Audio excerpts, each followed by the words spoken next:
नमस्कार विद्यार्थी मित्रांनो, तुम्हा सर्वांचं माझ्या स्कॉलर टेक्स्टार या यूट्यूब चॅनलमध्ये हार्दिक स्वागत.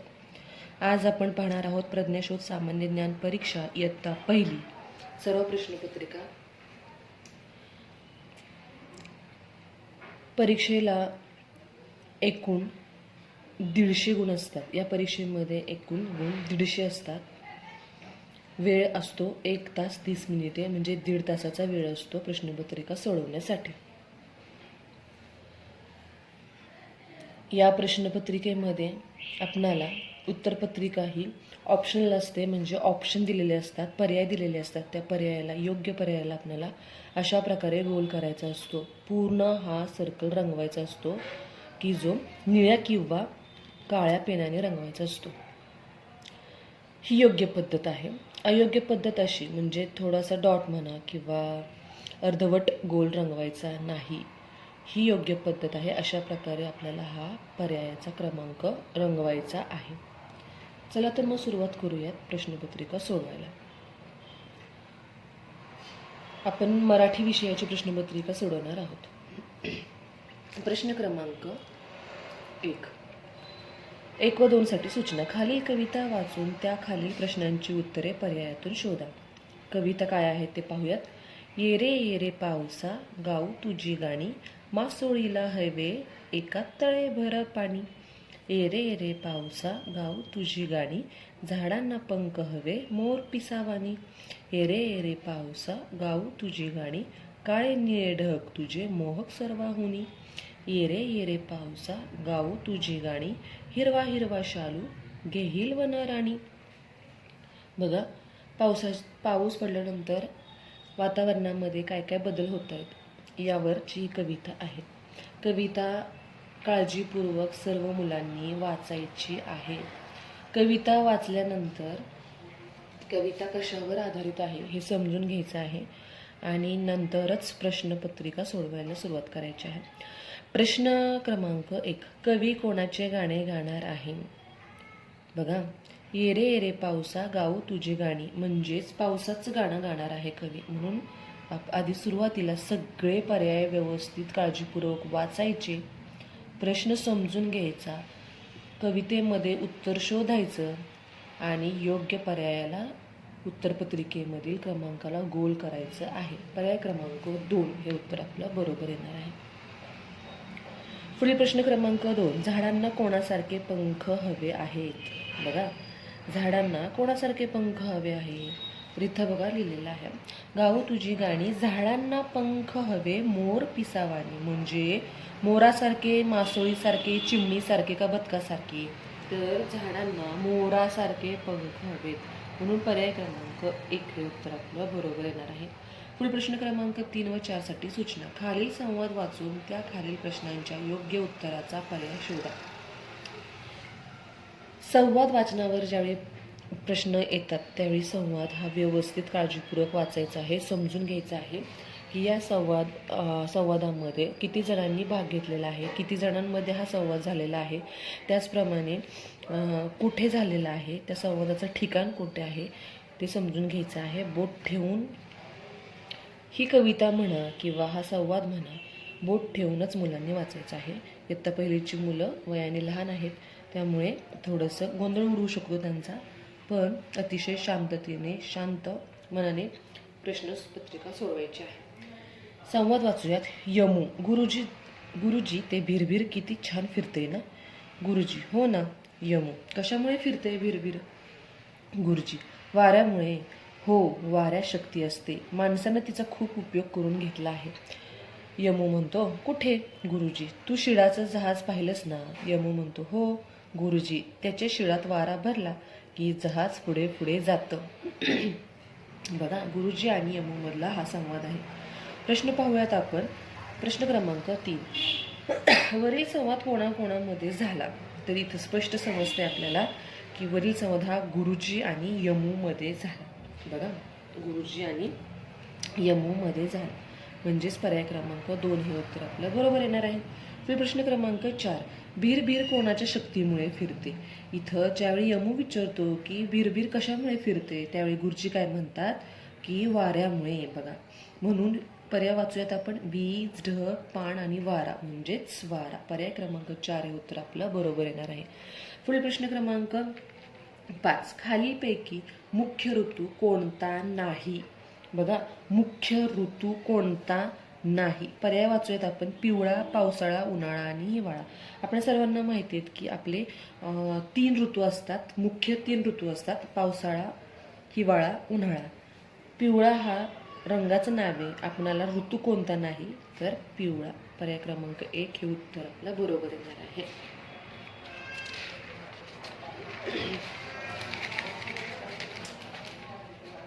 पुढील प्रश्न क्रमांक 6. बघा, पुढील प्रश्न क्रमांक 6.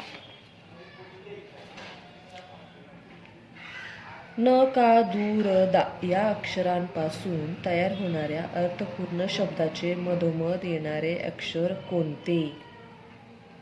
बघा, न, का, दूर, दा या अक्षरापासून आपल्याला एक अर्थपूर्ण शब्द तयार करायचा आहे.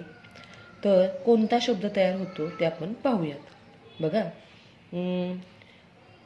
इथं न, का, दूर, दा, र, दा, का, न नाही होत. माझ्या म्हणण्याप्रमाणे इथं बघा, दुकानदार इथं कोणता शब्द तयार होतोय? दुकानदार, दुकानदार हा शब्द इथं तयार झाला. आता आपण अर्थपूर्ण शब्द तयार केला. आता मधोमध येणारे अक्षर बघायचं. इकडे बघा, डावीकडून हे 2 अक्षरं सोडली, उजवीकडून हे 2 अक्षरं सोडली, तर मधोमध कोणतं अक्षर येत आहे? न. म्हणजे पर्याय क्रमांक 2 हे उत्तर आपलं बरोबर येणार आहे. पुढील प्रश्न क्रमांक 7. सोबतचे चित्र ओळखा, त्या चित्राचे नाव पर्यायातून शोधा. अतिशय सोपा प्रश्न आहे. पाहता क्षणी मुलांना समजणार की याचं उत्तर काय आहे. पर्याय क्रमांक 2 हे पर्याय बरोबर आहे. पुढील प्रश्न क्रमांक 8. खालील पर्यायातील अनेक वचनी शब्दाचा पर्याय शोधा. एकवचन, अनेकवचन मंथनच्या पुस्तकामध्ये आपल्याला अभ्यासक्रमासाठी आहे. अनेकवचन, एकवचन, अनेकवचन. तिथं आपला अनेकवचनी शब्द शोधायचा आहे. मग एक पीक, अनेक पिके. एक चिमणी, अनेक चिमण्या. एक माकड, अनेक माकडे. एक झाड, अनेक झाडे. बघा, तर अनेकवचनी शब्द कुठला येणार आहे? पिके. पिके हा अनेकवचनी शब्द आहे. पुढील प्रश्न क्रमांक 9. दिलेल्या चौकटीमध्ये आपल्याला एक चित्र दिलेले आहे. या शब्दाचा विरुद्धार्थी शब्द पर्यायातून शोधायचा आहे. चित्रातील शब्दाचा विरुद्धार्थी शब्द म्हणजे चित्रामध्ये कोणाचं चित्र आहे? तर तो मुलगा आहे. कोण आहे? मुलगा आहे. त्याचा विरुद्धार्थी शब्द काय होतो? मुलगी. म्हणून पर्याय क्रमांक 4 हे उत्तर आपलं बरोबर येणार आहे.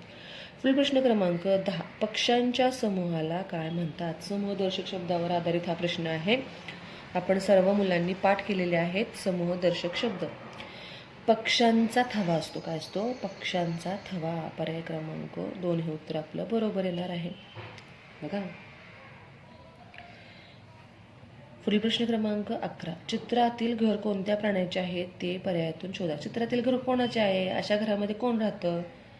बघा, माणूस, गाय, वाघ, हत्ती. तर माणसाचं घर आहे. कौलाचं घर असतं हे, छताचं. माणूस म्हणजे पर्याय क्रमांक 1 हे उत्तर आपलं बरोबर येणार आहे. गाईचा गोठा असतो.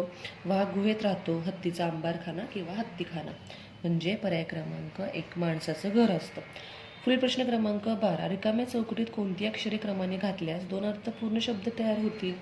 आता इथं वरच्या चौकटीत रिकामे दिलेले आहेत. त्याच्यामध्ये आपल्याला एक एक अक्षर घालून पाहायचं आहे. आता पर्याय क्रमांक 1 मधील आपण हे अक्षर घालून पाहूयात. चित्र, खत्र नाही होत.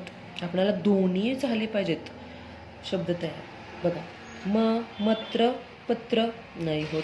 त्यानंतर इथं राची घालून पाहूयात. रात्र, चित्र. पर्याय क्रमांक 3 रात्र, चित्र हे अर्थपूर्ण शब्द तयार होतात. म्हणून पर्याय क्रमांक 3 हे उत्तर आपलं बरोबर आहे. पुढील प्रश्न क्रमांक 13. खाली या शब्दाचा विरुद्धार्थी शब्द पर्यायातून शोधा. खाली, वर. खाली, वर. विरुद्धार्थाचा विरुद्धार्थी शब्द म्हणजे दिलेल्या शब्दाचा पूर्णपणे विरुद्ध अर्थ असणारा शब्द म्हणजे विरुद्धार्थी शब्द. पुढील प्रश्न क्रमांक 14. खालीलपैकी चिवचिव कोणाची? इथं आवाजांवर आधारित प्रश्न आहे. आपण प्रत्येक प्राण्याचे पक्ष्यांचे आवाज पाहिलेले आहेत. कावळ्याचं कावकाव करणं असतं, मांजर म्यावम्याव करतं, चिमणीचं चिवचिव असतं आणि इथं जे दिलेलं असतं पोपट तो म्हणतो मिठू मिठू. बघा, चिवचिव म्हणजे पर्याय क्रमांक 3 चिमणीचं चिवचिव असतं.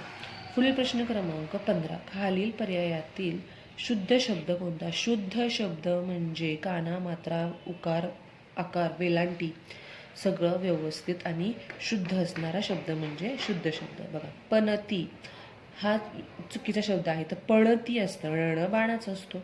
पपई झालं, पण पपई हा दीर्घ ई असतो, इथं ईच्या डोक्यावर रफार असतो. फणस, बघा फणस हा शब्द बरोबर आहे, फणस बाणाचाच असतो. इथं चौथा पर्याय दिलेला आहे मराठीला ठ ला दुसरी वेलांटी असते, म्हणून शुद्ध शब्द आपला येणार आहे पर्याय क्रमांक 3. सर्व विद्यार्थ्यांनी मराठीचा अभ्यास व्यवस्थित करायचा आहे. आपल्या मंथनच्या पाठ्यपुस्तकामध्ये जेवढा अभ्यासक्रम दिलेला आहे त्या अभ्यासक्रमाचं वाचन करायचं आहे.